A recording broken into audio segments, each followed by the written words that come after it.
the more bites. I'm like, yes, let's get it. When I met Joe, I was like, I can't work with dogs like that. Because obviously you never know how much money is going to come in month by month, and that's always really scary. The best thing I've found to combat that is but you shouldn't, I don't think it's ethical. I don't think you should be a dog trainer who is a GP. No. But I stopped doing that as much because the fallout is diabolical. It's not worth it. Well, my last person was called Linda. That's a great name. Hilarious. Hey everyone, on today's episode of Let's Talk Dog Business, we have Olivia Jones with us, yes. Also known as Biker Girl.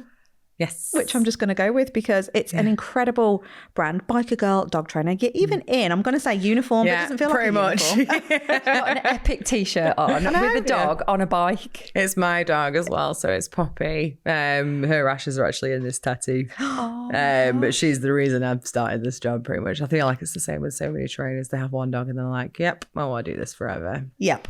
Yeah, absolutely. I feel like this could already go off on a tangent because immediately I'm now thinking, oh my God, who knew you could get ashes in a tattoo? Yeah. Oh, I knew this. Yeah. I used to work in the funeral industry, didn't I? So yeah. No, I mean, not that I'm, planning my poor girl's demise and all of that, but she's 13 and I keep thinking jewellery, but a tattoo. Yeah. It's a good excuse to get one. Absolutely. This is far too exciting for what's quite a morbid thing. I'm going to digress. We'll go back to the actual topic of what we're here for. Yeah. So for those of our listeners out there who have no idea who you are, could you give us a little introduction to yourself? Yeah.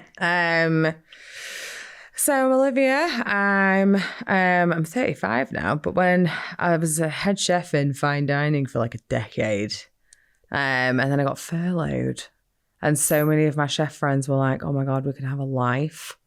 And so many of us didn't go back. And I think, honestly, it was a little rubbishy Facebook ad that came up with for like a canine, the level 3 diploma. And I was like, I really want to do that. But I was terrible at science at school. So I really wanted to be a vet since I was like 7.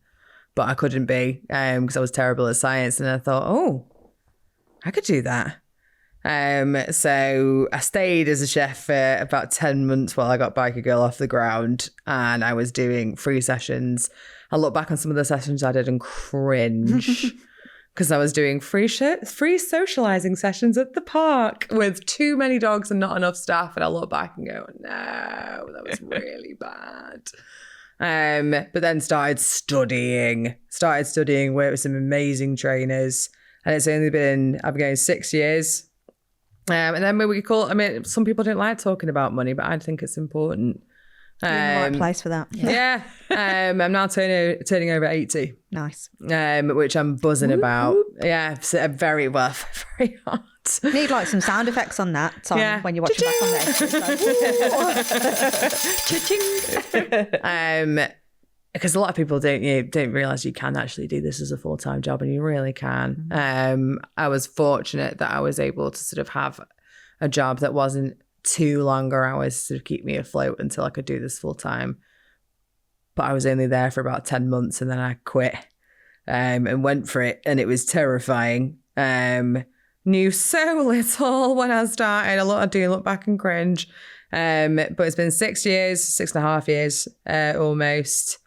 Worked with almost 2,000 dogs and their families. I am the tricky thing with labels. Like I'm force free, but if I'm being pedantic, it's Lima. Like if I'm being really, really specific, because I will use a head collar, and a lot of people really, really, really don't like a head collar. If I've got a dog that outweighs the owner, I'm going to use a head collar for a bit until we're sort of able to move away from it. So like if we're sort of into tools, that's the only thing I'll use. So technically I'm Lima. And in the past couple of years, I've found myself specialising in really big, bitey aggression cases, and they're my favourite. They're just, I've got a Prozac scenario next week and I can't wait, and she'll probably want to eat me. And I'm like, brilliant, let's go. So I can't wait to meet her. And I work a lot with German Shepherds. I've got a couple of Belgian Malinois, and I'm also working with a wolf dog at the moment. Ooh. who's 27% Carpathian Grey Wolf. Wow.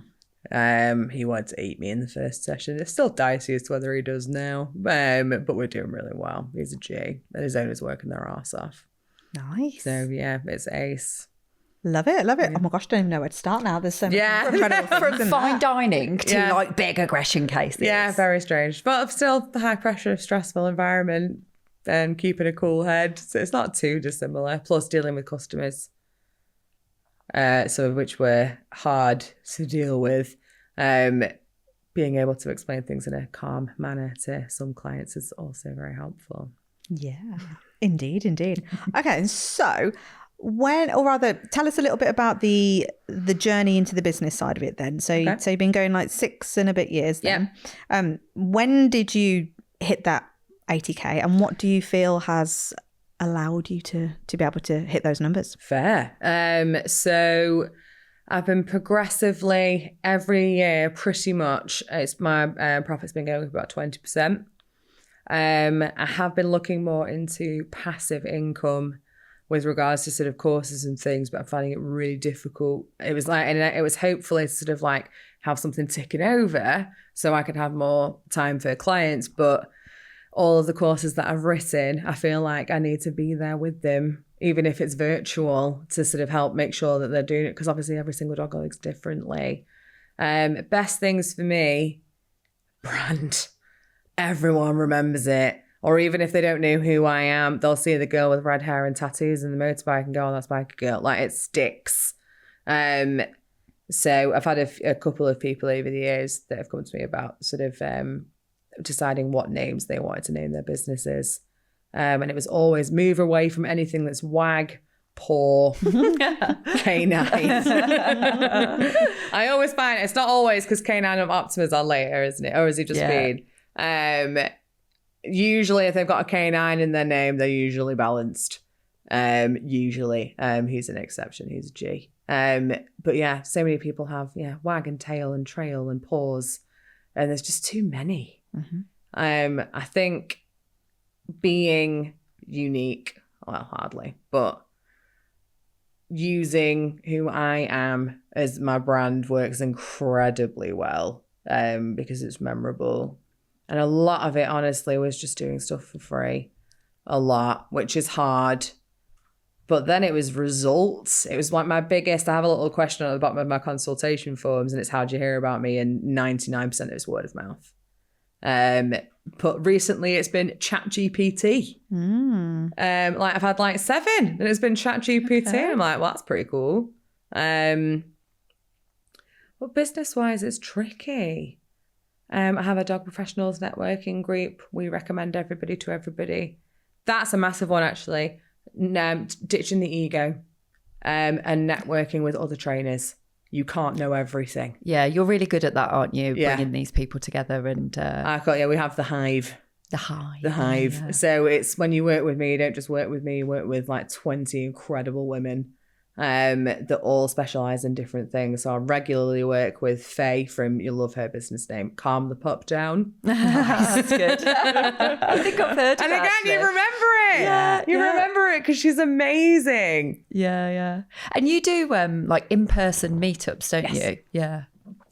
So I think another reason why I've done so well just in my area is that I have stooge dogs. So I have dogs that are trained to be incredibly calm when we're working with aggression or fear cases or both. They just kind of stand there and I'm just like, that's a lot. And they're pretty chill and that can be really beneficial. But at least 3 of those are owned by other trainers. So Faye and I do classes together. And she's also a reactivity specialist. So that works incredibly well. But yeah, I think it's, a lot of it's networking and talking to other professionals and not just trying to be out there on your own because it's lonely. It's hard, isn't it? Yeah, it's, especially in an industry where it's just you and you're trying to make a decent amount of money. I think if you don't start reaching out to other trainers or other professionals, even if it's groomers or physiotherapists, like you need a network and you need a support system because compassion fatigue is real. It's incredibly hard sometimes. Yeah. How did you kind of combat that? Can't even see you over know, the yeah. mic. Like we're in a precarious position. Precarious.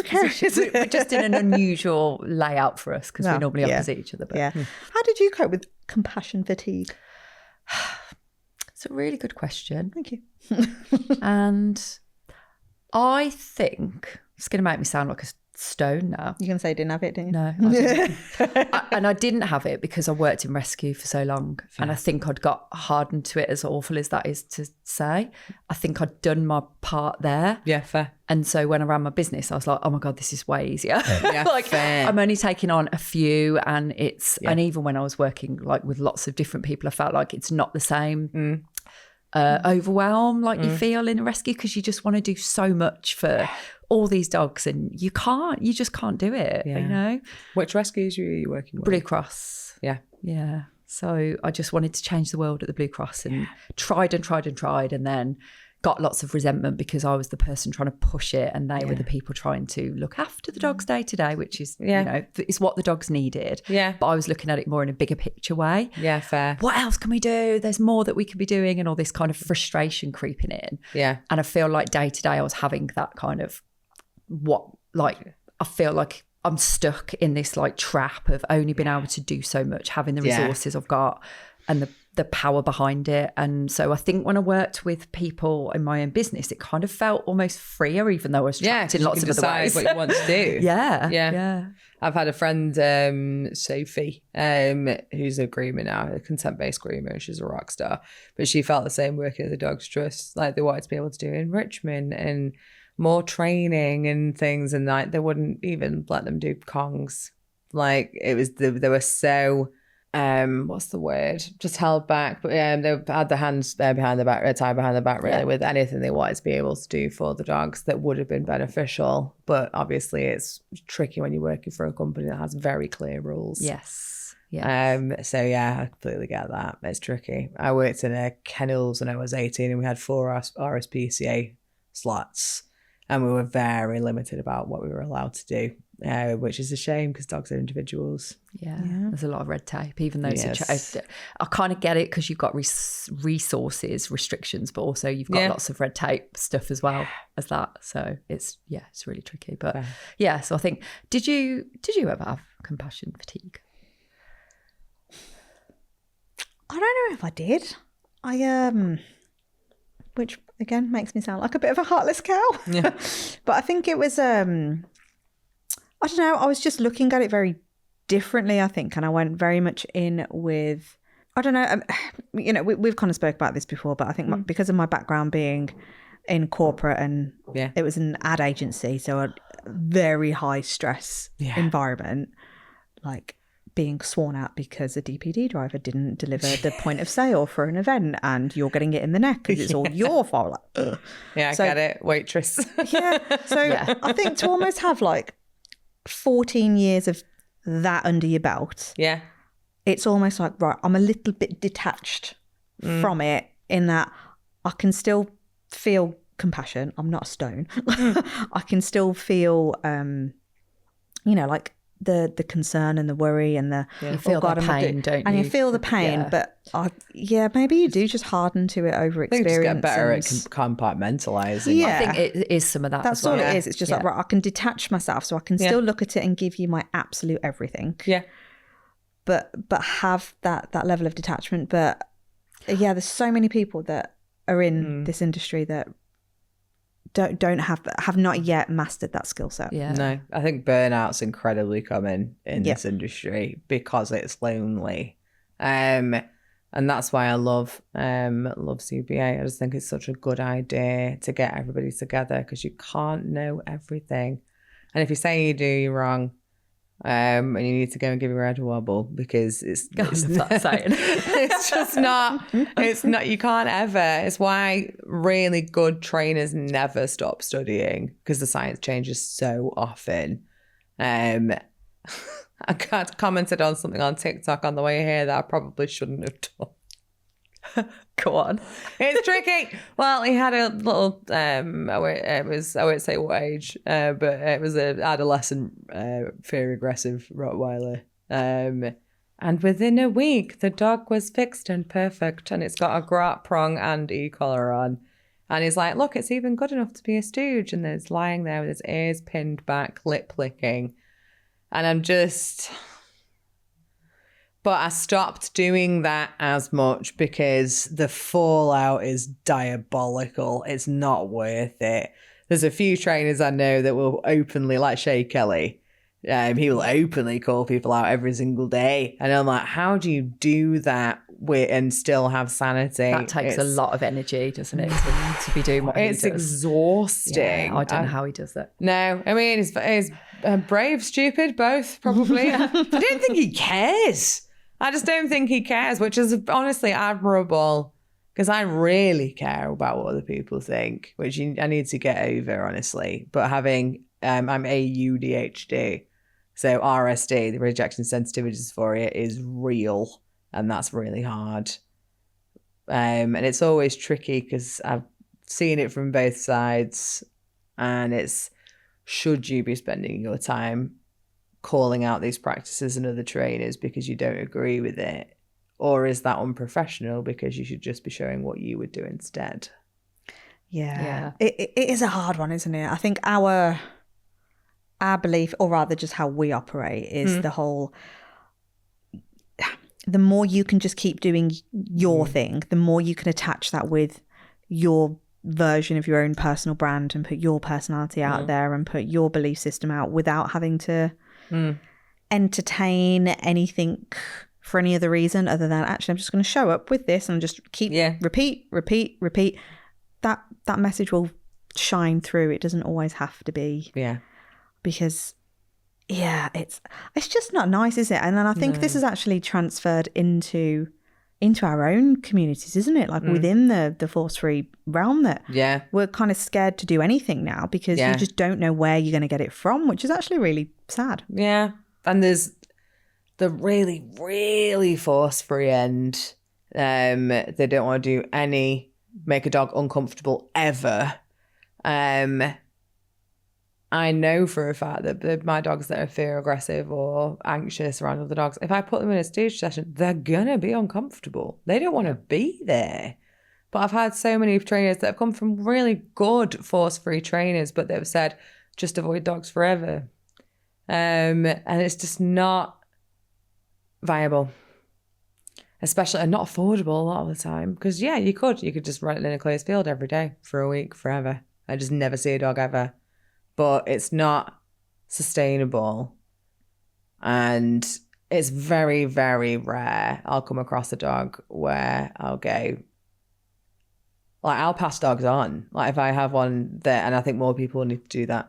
If I have one that comes to me and I go, bloody hell, this is out of my league, like, off to a clinical behaviourist they go. It's about like multi-household dog aggression. I don't deal with that because I don't know enough. So off they go. So there's a couple of really great clinical behaviourists in my area that deal with multi-dog, but I don't. So, or separation anxiety, because who has the time? Oh, yeah. We have very similar opinions on this. It's so fair play to you if you are a separation anxiety specialist. Well done. Bloody hell, it's so long and it's so little progress, but there's some incredible, like, I think it's just called Calm Canine. Who's a separation anxiety specialist, and bloody hell, she's got more staying power than I do. I'd much rather do fear aggression. It's faster most of the time. It's quick because they just want to not be near the other dog. Great, that's nice and doable for the most part. But and I guess, I mean, this kind of leads on to the question of, because you've got that network built up.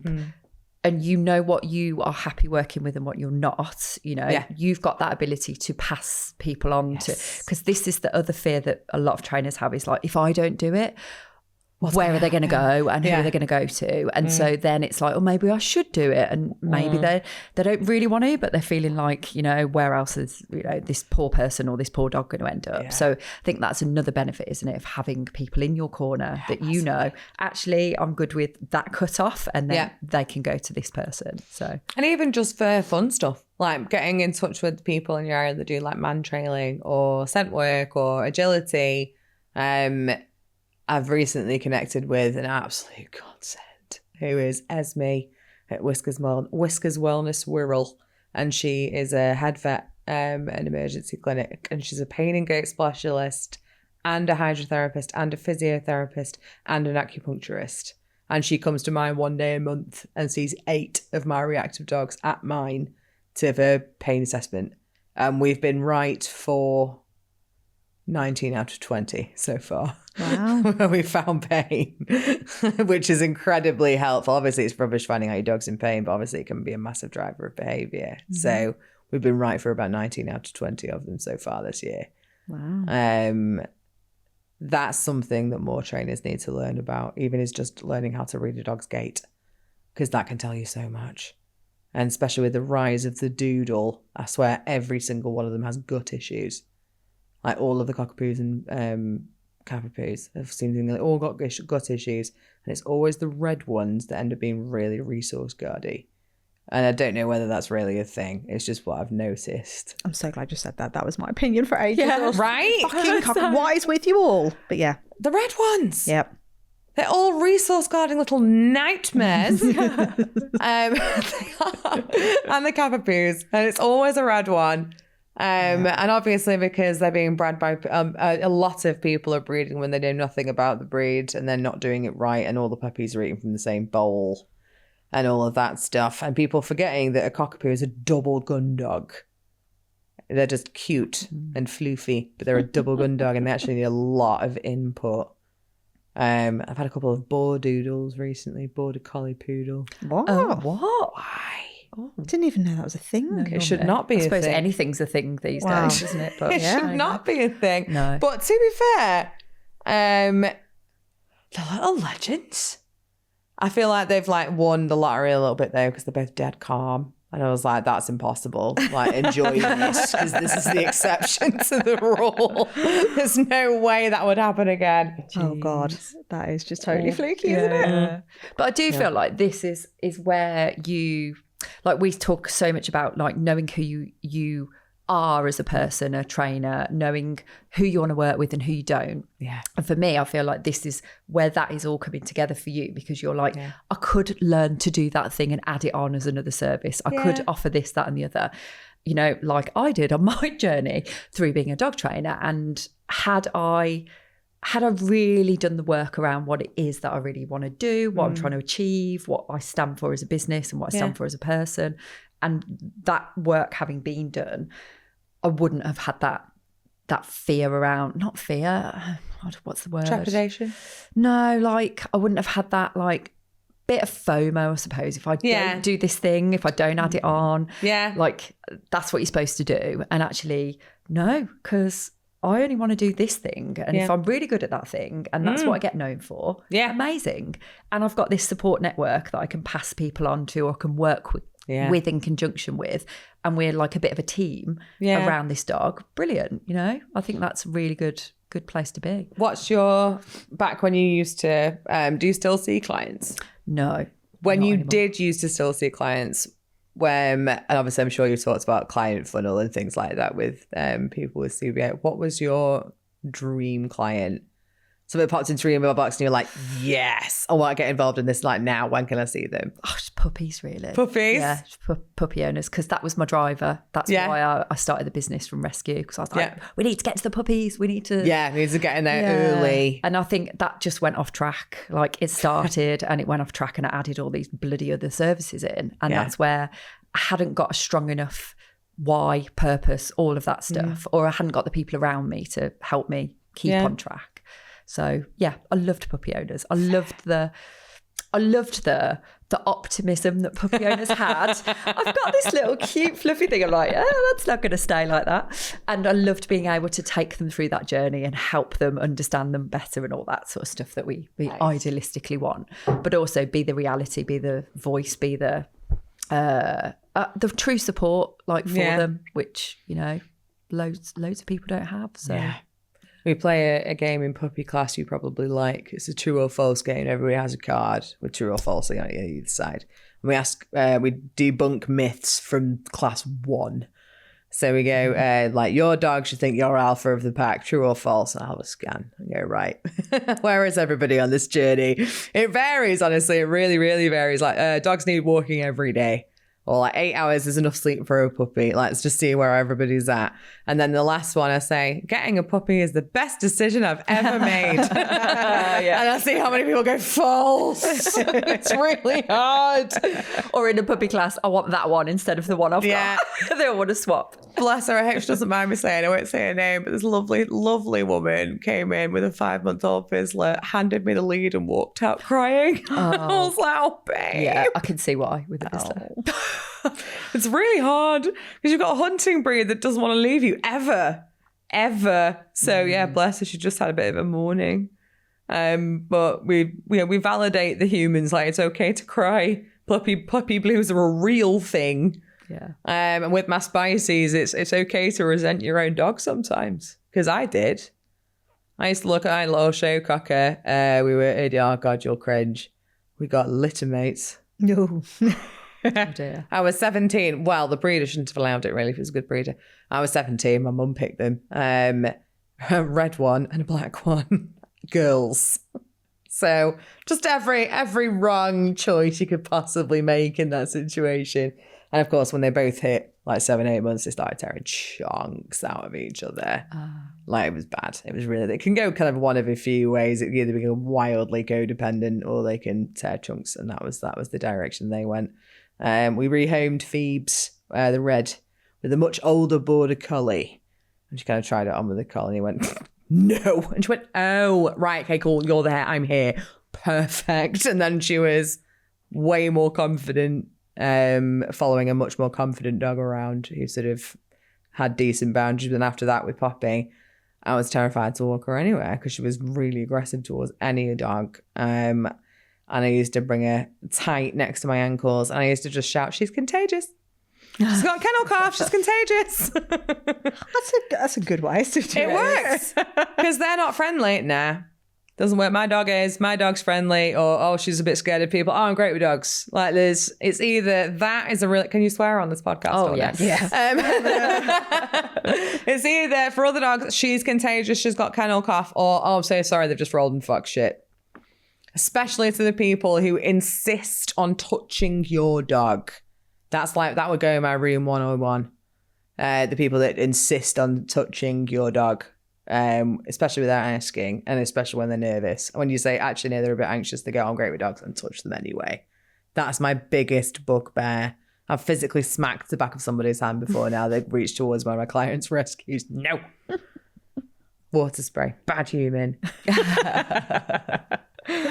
Oh dear, there's just so many spin-offs, isn't there? But it's something that was kind of like coming up for me whilst we were chatting about these things is kind of like what you were saying, Vic, about how it's almost like, are we confident enough to go all in on something? And you can put it under that niching category if you like, or it's just, but there is this fear, I suppose, that we see across all trainers that you can't make money from doing one thing. You have to have loads of different services available. You have to be able to work all these different cases, and you have to be able to, and I think this is where that imposter syndrome bit keeps coming in, because we do keep investing in our CPD and we do keep learning and learning and learning, which is never a bad thing.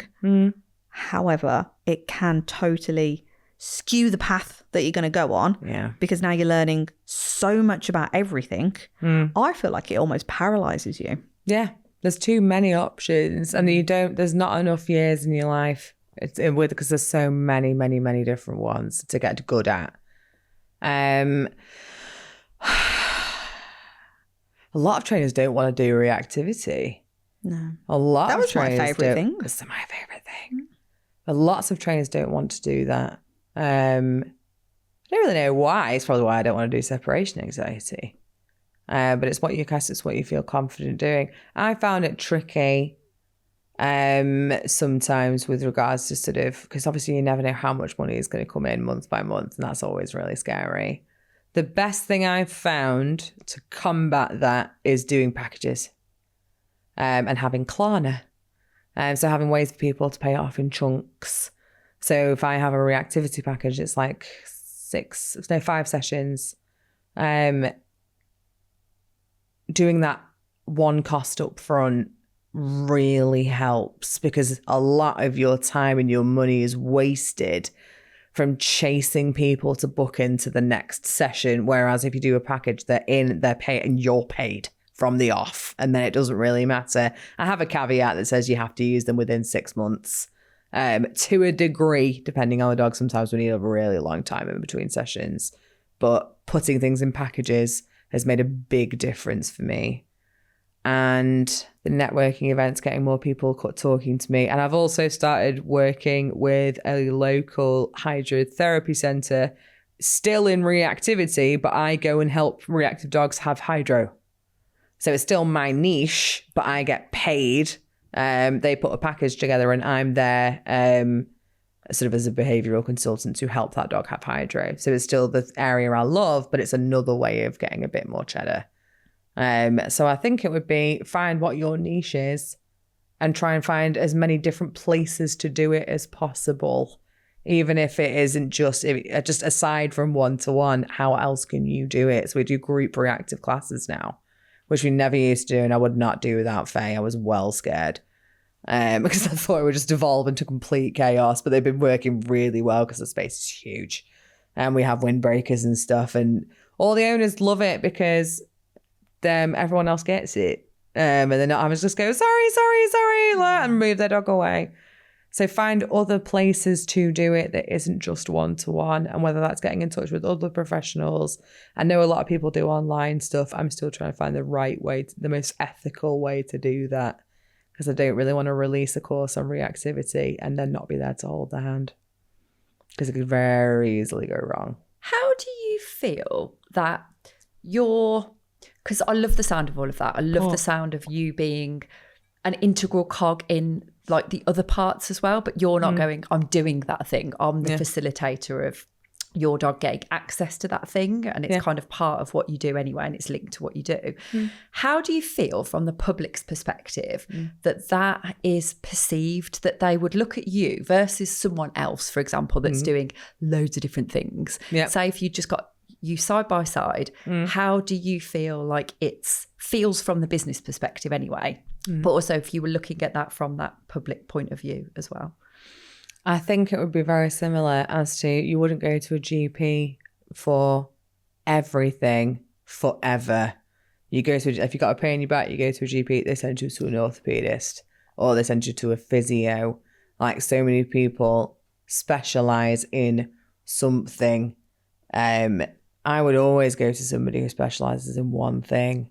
I do puppies and reactivity, but I'm mainly doing puppies to prevent future reactivity. So our puppy classes are very dog-led. We have a syllabus, but if everybody comes in bouncing off the walls, we all lie down and have a chew. And we just sit there for 20 minutes until everybody calms down. It's the whole jack of all trades, master of none. But I think there's more to that phrase. It's better to be a master of many than master of none. So I would hope that when someone is looking for a dog trainer, they'd be looking for sort of their individual dog and what their dog needed. I think I've hopefully got the best of both worlds, so they can come. Obviously, I'm a reactivity specialist. When they do come to me and I'm figuring actually it's just I've got a working cocker, lead frustration, just getting too antsy and very bitey, I'm thinking, great, I can send them to Gareth to go do some scent work. This dog needs an outlet. But I can't do that. I don't have time. I really, really want to make sure, because I do charge more than a lot of the other local trainers.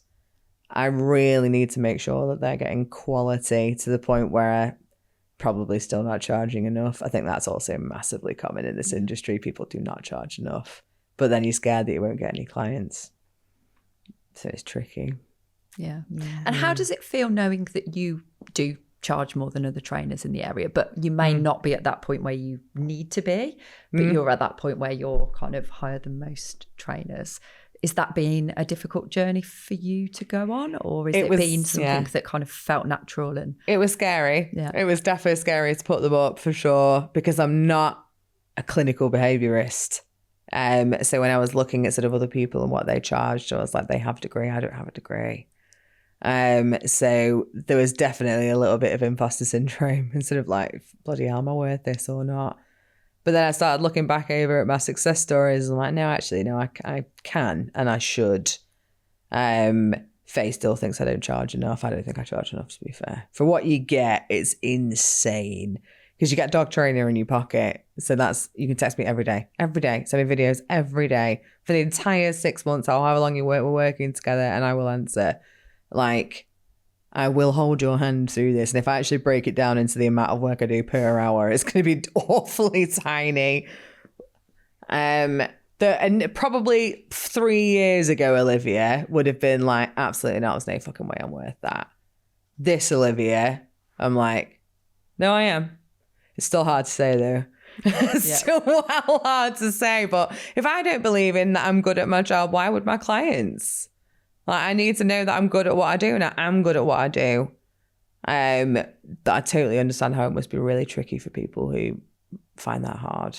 I think I can really relate to that label of not having the behaviourist. Like, I haven't got a degree, and when I met Jo, I was like, I can't work with dogs like that because I'm not qualified. And she's like, but you've worked with dogs like that through your whole entire dog training career. Yeah. Like, before you became self-employed, you worked with dogs like that daily. Rescue. Yeah. And I'm like, well, yeah, but that's not the same. And people are like, she's like, why is it not the same? And I was like, it's a really good question. It is the same. And again, like you've got to look back on what you have done and how you've helped and the impact you've made already and the results you've got for people. I'm like, fuck yeah, actually, that's what I need to be doing instead of worrying about this label I haven't got. And it's like, whatever. And it was quite a big blocker for me, really, wasn't it? Yeah, I think it's a blocker for loads of people though, isn't it? And I think this is something we've created internally. Yeah, I agree. We've created this divide of trainers and behaviourists and, charge less for this. We've almost, we've almost put behaviourists on a pedestal, like it's an out of reach thing. And I know that's so controversial, and I know there's people going to want to come at me with pitchforks for saying it. But I was striving for that. That's the only reason I went and did my degree. I was going down the cab route, even though I'd done it for years. Yeah. And I'm like, I've got a business that's generating over 100K. Nice. I'm doing the work. I'm still studying all the time. This is before the degree. Yeah. What do I need it for? Yeah. What do I actually need it for when I'm already doing all of this amazing work? And it was still this little niggle in me that was like, you're not good enough. The industry doesn't think you're good enough. You need to have that cab status. You need to do this. Yeah. And it's really hard because every time we talk about this stuff out loud, I do think there is a percentage of people out there that genuinely think we hate CPD. Absolutely not. Do not hate CPD in the slightest. You have to know your fucking craft and know exactly what you're doing. Like, it changes constantly. It so does. Yeah. There's always new stuff coming out. Yeah. And yes, you have to keep on top of it. Yeah. And it's the same as everything else though. It's your brain can only consume so much. Yeah. And if you want to keep consuming and not implement, fine, that's an option. Like keep doing that. But if you want to consume and implement and earn off of it, then we have to make choices and we have to go, well, actually, I really do want to do that thing. Yeah. But it's probably not the right thing to do as of right now. Yeah. So maybe let's just pop a pin in it, let's put it in the plan, and we'll do it at a point further on down the road. Or like you do, is find someone who does it really well and you can work with them. And again, that means I get to send them clients. I get to build up other women. And then if they come across a really reactive, spicy thing and they're like, oh, Liv will deal with that. I'm like, cracking, bring them to me. Let's go. Anything, the big snarly bitey. I'm like, yes. Yes. I can see your face light up when you talk about it. The bigger, the scarier, the more bites. I'm like, yes, let's get it. The owners are like, oh my God, what's she going to think? And you're like, bring it Yay. Because I'm waiting for seeing a Pracer Canario next week. Can't wait to meet her. Shout out Queen Lizzie. She's called Queen Lizzie. Brilliant. Adorable. My last Pracer was called Linda. That's a great name. Hilarious. And I'm working with a wolf dog at the moment as well. Oh, he's just bloody min, but he was on a shot collar for a long time. Not super long, but long enough. So he's now, it's began as a resource guard, but he was a really interesting one because it's a mixture between pain and resource guarding and really bad genetics.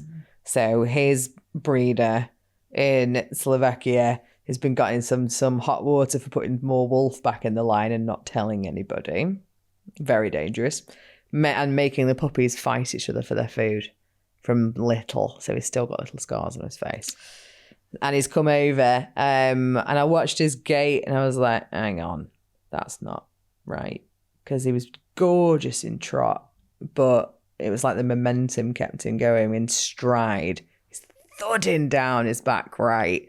And when they said, oh, actually, whenever we touched that back leg when he was literally growl at us, I was like, I bet he's got hip dysplasia. Or looks like, I'm not a vet. This is why we have Esme. But he came for a pain clinic and she was like, something going on there. So he's getting on paracetamol soon. But he's very bitey. He's bitten a lot of people and he's a big spicy boy. Since he's been working with me, not a single bite. And he started to growl. Nice. Bloody love a growl. Everyone's like, why are you celebrating a growl? I'm like, if you know, you know. Yeah. For a dog that used to just go, fuck you, and bang, and it'd be level 4, he'd bloody mean it. To start going stiff and lip licking and growling, I'm like, brilliant. Yeah, it's a good sign. That's fantastic. Yeah. So they're iconic clients. They're living separately until this is sorted. Oh, wow. Because he guards her from him. Oh my gosh. Wow. So they are so committed. Like, they're just unbelievable and they're working so hard. And they believe they're professional. They like someone really high up in the wolf dog industry that said use the shock collar. And it was every time he cried, zap, which was awful and not needed. So we've had to do a lot of unpicking, but their relationship's getting better and better and it's just so rewarding. But yes, big snarly bites. And how long do you, on average, I know it's like a open-ended question, how long would you say you work with? So for example, 6 with months. this dog, yeah, okay, about 6 months. With him, I hope so. Depends on whether we do need to sort of go down any kind of surgical route. Obviously, that'll put a pin in stuff. But on average, for reactivity, roughly 3 to 6 months, 5 sessions. I know that's often quite a sort of bone of contention with, you're going to have to be with a force-free trainer for years before you see any impact. And to be fair, there are a couple that I'm like, oof, we've got a journey. But that doesn't mean I charge loads more money for 17 more sessions. It's you need to go and work on this for longer between them. So I'll rarely need to do more than 5 with a client because it's teaching them how to do it effectively and in the right way. So, and then with the group reactive walks, people will just come back and practice because it's a nice controlled environment. But usually 5. I can usually smash it out in 5 for the most part. It varies, obviously, depending on the intensity. But yeah. I think it's this thought process again, like we all know to kind of, or rather it's in our subconscious somewhere that we should be networking and passing work onto each other and all of this stuff. And I actually think, as daft as this sounds, I don't think some of us know how to do that. Fair. And I know that sounds really stupid. No, I get it. It's what you think? Just like DM someone. Like, it's where to start. But also, here's another thought. Do you think, and again, I'm generalising, but you come into the industry with hope and like, this is how it's going to be. Squashed. Bright eyes and bushy tails. Yeah. Each week, it's just quashed and quashed and quashed to the point of like, I hate people, I hate the trainers, they're all going to take work from me. Do you feel like that happened? It must happen, mustn't it? There was I definitely had a rival. Like, not officially. But, you know, like Facebook, you'd be like, I can recommend dog training. It was like me and this other dude, Gareth Foreverhame. And he's my scent work guy because he's brilliant at scent work. So I send dogs to him to do scent work. There was definitely a kind of like, who's this guy? But again, that's ego. That's ego. Yeah. You need to leave ego at the door because I am not going to be the trainer for everybody. Like, I've had lots of clients from other trainers, and I'm sure lots of trainers have had clients from me. Like, it has to be the way it works for that client and the way that they learn things. And again, you can't know everything. I've said it so many times, but it's so true. So they might have a different way of explaining things or a different approach, or that just things that just work slightly better. And you can't, and this was hard and very hard, especially when I got a bad review.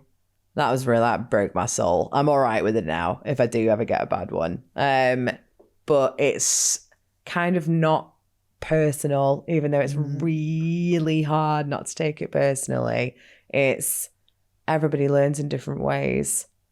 To come back to what you said about where do you start, I would, if you're still struggling with the kind of, I don't really want to recommend trainers if I'm reactivity to another reactivity trainer, then reach out to people that do things that you don't do, that you would never do. So even if you are worried about that. So I reached out to, I can't even remember how I started Dogs Professionals Network. We've got like 300 members now. It's impressive. Mm-hmm. It's really good though, because everyone's like chatting to each other and sending people for different stuff. So it works really well. It was last year.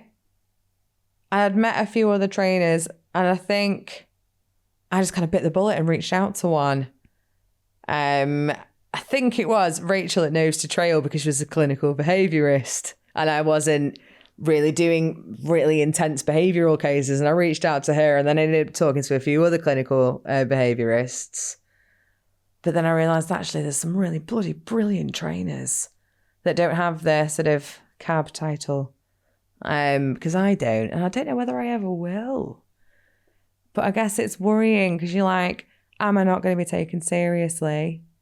Or will clients want to work with just a clinical behaviourist? There's also the insurance side of things. Because if I put my prices up much more, people aren't going to be able to afford it without going through their insurance, and insurance don't cover me because I'm not a clinical behaviourist. So that side of it's tricky. It doesn't happen often though, to be fair. I was going to say how... I agree with you, because that's exactly the reasoning that I wanted to go down that cab route as well. And then again, when I looked at the facts around it, because I'm a big believer in the stories we tell ourselves are the ones that end up becoming true. Fair. And when I looked at what I was asking for, so my program started off at like 1,500 plus VAT. Oof. And I had more work on that without the cab title, without people putting it through their insurance. I think in 10 years of me doing that, I had 2 people want to put it through the insurance. Really? Yeah, I know a couple of people. Interesting. Yeah. And my fees went up to 2,000 plus VAT as well. What did that include? That included, it was a 6-month program with up to 10 times seeing them. Nice. So 10 sessions. Wow. I'm not too far off the 1,500. I'm 495 at the moment, and that's about 6 hours, no, about 7 hours. But then it's unlimited hours if you can ask me anything ever. And a training plan.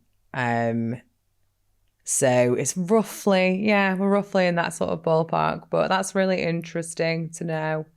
I think a lot of trainers are really scared about putting up their prices. But when I used to charge a tenner an hour when I first started, I had more time wasters than I could shake a stick at. Yeah, same. Yeah. Yeah. A lot of our clients find this, don't they? Yeah. Because you do, and again, it's this weird subconscious thing that you talk, because I've had trained many a skill over the years. I've absolutely ridiculous. I thought at one point, it's like, I know I can be a nail technician, because then I could do my own nails and I could be at home, and this is going to be like my entrepreneur thing. I fucking hated it.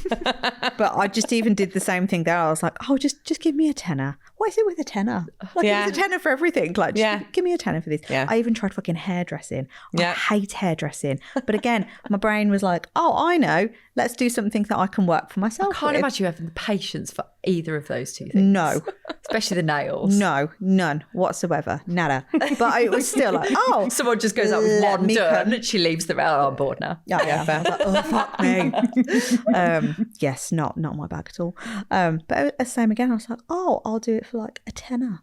Yeah. And then again, like we're doing this disservice to ourselves all the time. And even when I had a nail lady that I went to for years and then she stopped doing it. And she was always like, I can't charge any more than like £30. £30 is the going rate to get your nails done. And I'm like, mate, I would happily pay you about 50, 60, even 70 if you asked for it, because I enjoy your company when I'm here. You do an awesome job. You literally do anything I ask you to. If I find some quirky thing, which is your fault actually, because you told me to look on Pinterest and challenge you with design. So you ask, you get. You do all of that stuff, and it's the value perception on what somebody actually wants from you. It's not what you think they want from you. And I think this is where that cab thing is. It feels like it's this indoctrinated thought now that we're all kind of chasing. And there's a good percentage of people out there that I'm like, I just don't think you actually want to do it either. Like, you're happy doing the things that you're doing, and there's nothing wrong with that. Yeah. I think it was massive for me for years. I just thought there was another trainer that was, so that's not being a very nice friend, but she gave me a really hard time for using the word behaviourist. And then I realised, actually, no, maybe I probably shouldn't, because I'm not a cab. Like, I shouldn't use that word. So I said, like, I do behavioural cases. But I was also worried about not getting the right business, because I was like, what if people look for behaviourist if they got reactivity when I do reactivity? And sometimes, especially with cabs like straight out of uni, like, I've got way more experience than them, way more. I just don't have the degree. Yep. So it's really hard. And I think a lot of, and it's not cheap, bloody hell. Whew. It's not cheap, but I think why, even with being a cab, like, you still have to specialise in something. Yep. Like, I've got a couple of really lovely girls I work with that are assistance dog trainers. Like, I don't know how to do that. I can shape, you know, and I can teach dog to go and find keys for funsies, like, of course, but I feel it's disrespectful. Yeah. I think that's the biggest part of it, is that it's disrespectful. Like, there was a whole to-do, do you remember, with Will Atherton, and he got, I forget her name, but he had that really lovely trainer's collies, and she taught him how to do agility, and he stole all her footage and said that he's now an agility trainer. But I just think that's, well, one, obviously that's wildly disrespectful, but I don't want to start adding things like scent work or trailing, because one, I don't have the time to learn how to do it effectively and properly. And I feel like it's taken away from people when it's their true passion to do that. Do you know what? That's such a good point you've made there, because when I used to do foundation agility amongst lots of other things. Yeah. And I learned how to do that really well. But then if they wanted to continue, I'm like, I'm not an agility instructor. Like, go somewhere else. Hadn't built up a rapport with somebody enough to go, like, go here next. Yeah. This is the journey. Yeah. I'm just going like, I'll teach you that bit, and then you're on your own. Yeah. Literally. But again, it's having that, like, it's that lack of respect for other people who that's what their craft is. They go all in on it. Why am I trying to muscle in on their thing? For fear of missing out on money. And having people and it's so shit when I look back at it, because I did that with scent work, with agility, with hoopers, with everything I did. I feel like every trainer's done hoopers. Yeah. And you know, and actually I could have gone, I love the puppy stuff, but I could have gone all in on hoopers because I did love that. I think I could have made that into like a really cool membership and added all these things to make it like an amazing, like all-encompassing thing. But that would have been the thing that I was, you know, known for then. Yeah. But I didn't. I was just like, dip my toe there. You became a GP. I did become a GP, and I was diluting all of the knowledge. Yeah. Not only for me, but for them. Like, as the recipient of my knowledge, I'm giving them a little bit, but not enough. Yeah. Not really like what they should be getting for that service. No. I don't think you should be a dog trainer who is a GP. No. I just think that caption that I was going to say that's it, title done. But you shouldn't. I don't think it's ethical. No, I really don't. Keep the reels coming. I think you need to know. Like, you wouldn't go to a doctor for literally everything. Like, you wouldn't expect your GP to be a surgeon and a physio and, you know, whatever. Like, it would, like, that's not ethical. Because you would never expect a doctor to know all of that. That's wild. That's why we have 17,000 different medical titles. And don't think you should do that as a dog trainer either. No. It can be tempting, especially when you are worried about money. Like, I, for years, like an idiot, had no advanced puppy classes. They do puppy classes. They love it because they were tiny and I was making zero money because I had maximum 4 puppies and 3 trainers. Oh my God.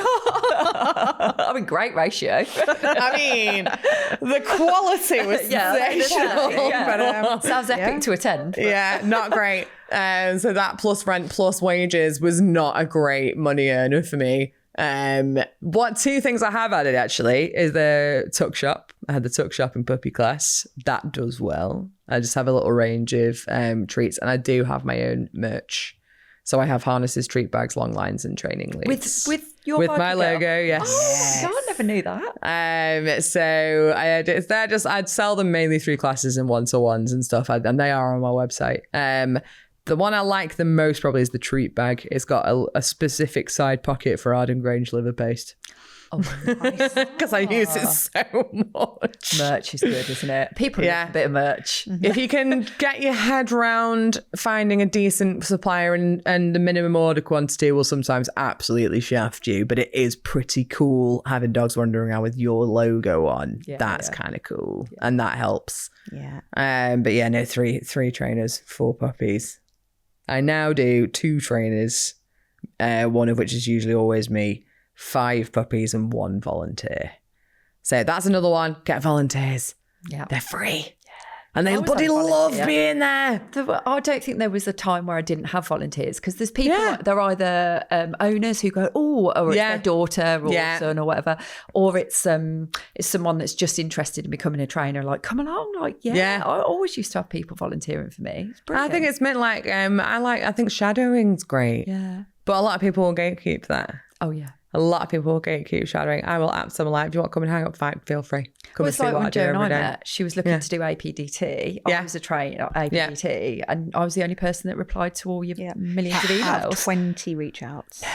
Vicky was the only one. I was like, come along. I've got nothing to hide. Like, come and copy me if you really want to, but you won't be me. So try it. That's the way I look at it. Yeah. I know that I had a similar girl reached out on Facebook like, oh, hi, I've seen your reviews. You're really great. I was wondering if I could come and shadow you. I was like, yeah, sure. And she was like, oh. Yeah, really shocked. Everybody else said no. And I was like, why? I was like, there are more than enough dogs. Absolutely. There are literally millions of them. Yeah. It's going to be okay. So that's why I've got so many other people I can pass things on to, because at the end of the day, I mean, obviously I know it's tricky if you're struggling for money, and I did for a long time. I used to have a lot of side hustles and a lot of very close moments where I'd have to sell things that I really didn't want to sell to pay a very various bill. But it's better for the dogs at the end of the day, and that's what really, really matters. Yeah, it's better for the dogs. I'd much rather, and plus it's so nice to see somebody else, if it's their favorite thing in the world to do with the dog, it's so nice to see them doing that and to send them dogs that I know would love it. Yeah. Sense of Success, who does man trailing, like, he loves that job. I've just had a lovely girl start with me, is because 4 of my stooge handlers are also trainers, which is really handy. I need to make that more money. I really do. That's wild how cheap that is. One of them's called Sarah. She's Wolfie and Friends, and she's like 1 at Crufts Obedience with her Belgian Mallee, called Havoc. Cracking name for a Belgian Mallee. I love that. Really brilliant name for a Mallee. She has not been a trainer until like a month ago, when she's already taught me so much, because she's been in an area of this world I've never been in, which is IPO. I've never been in that world. I've never done bike work. I don't know anything about it at all, because 99% of the time it's aversive. So she's done it, but all positively. She's taught me so much about prey drive and dog's body language from the stooge sessions we've had. And she didn't think she could even be a trainer because she doesn't have qualifications. And I'm like, you've taught me so much, because she's been in that world for so many years. And it's just, are you really going to sort of value somebody in their level of skill by the letters they have after their name or their experience? And it obviously is tricky because, as you very clearly know, this is an unregulated industry. question back, actually. How would you, if you've sort of got somebody who's looking for a professional, do you have sort of things you would suggest they look for? Are you saying to people, sort of, look for a clinical behaviourist, or are you saying to someone, look for someone who's got more experience? Oh, it's a good question. I think when it's been asked to me before in who to go for a trainer, I'm like,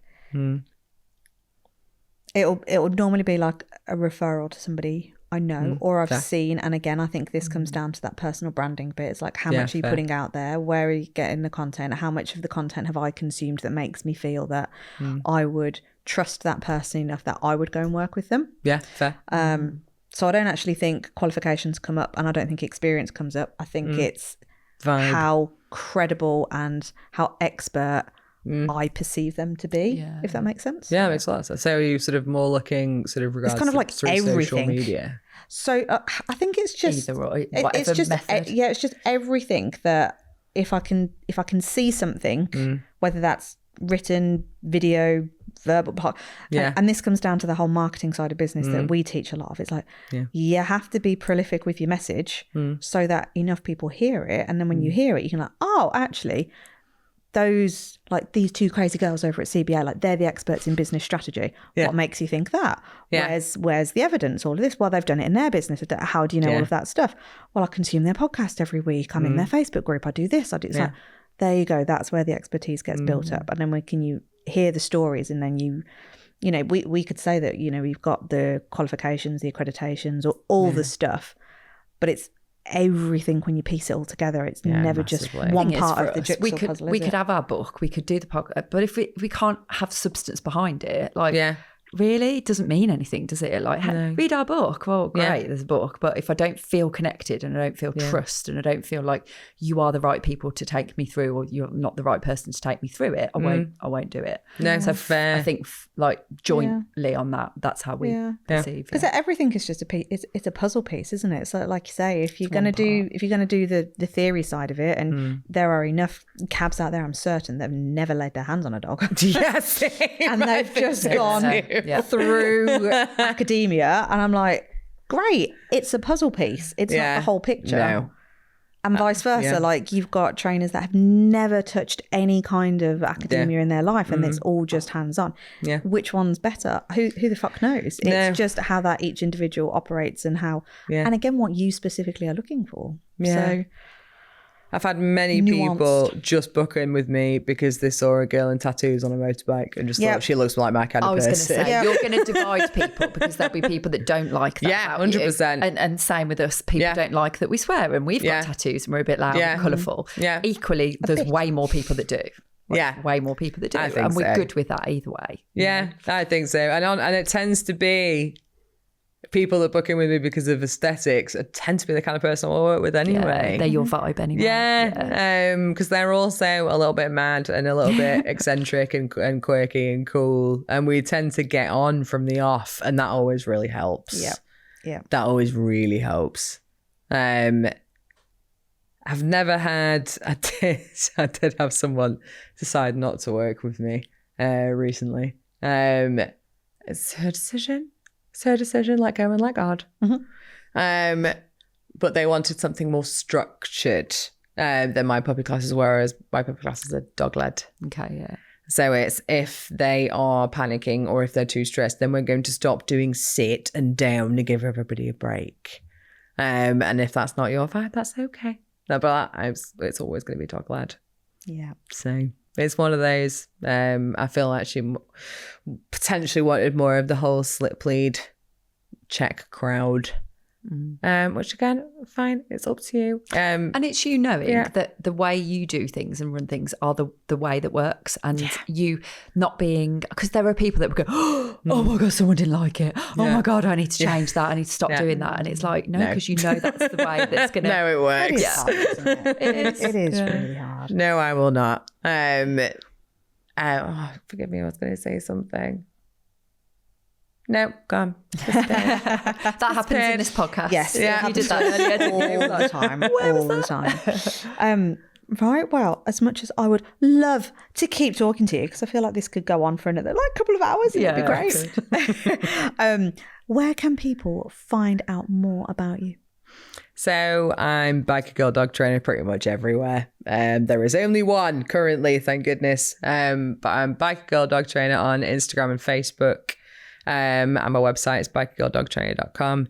And if you've got a very large, bitey, aggressive anything, I'll have it. I'll do the pocket-sized versions too. But if you've ever been worried that I've definitely had clients where their trainer has been frightened of their dog. And people have been really scared to go to someone new. So I'll take anything. And also, really good opportunity for those listening to pick up on build a relationship with you to refer to if they are in your area or local. Absolutely. So if you do anything that isn't, even if you do reactivity, I really don't care. Come and just help. I'm in Bramall in Stockport in Manchester. And if you do anything dog-like in any way and you work in a force-free positive way, reach out on Instagram because I have people in all areas of the country I'll send people to because lots of them do virtual. So if you've got something to offer and I like your vibe and I think that you've got something that I can't do, which is very likely, reach out because I'm really passionate about connecting more dog people with more dog people. And a little plug for your Facebook group as well, if you want to do that. I've got a Facebook group called the Dog Professionals Network. It's pretty much just Manchester because we have meetups. So we go to the pub. And last time we played Shit Owners Say Bingo. God.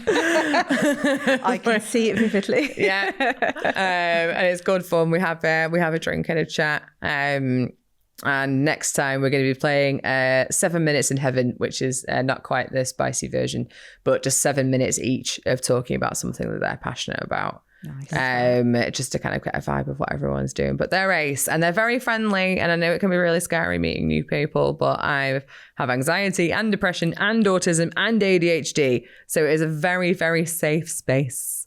And come and meet some other people because I said it's lonely and support's really important. Yeah. And if you've liked this podcast and you sound like it is a very inviting space, then take Olivia up on that and go and join her. Yeah. Oh, thank you so much. Cracking to me. Thank you so much. Watch this, guys, because you get to see her awesome t-shirt, her brilliant red hair. Yeah. No, very cool. Plug my own tie-dye outfit as well here. And your tie-dye. I'm pretty muted bland today, again. I'm not bland. No, earth tones. Bland. Exactly. Well, thanks again. Cracking. Real.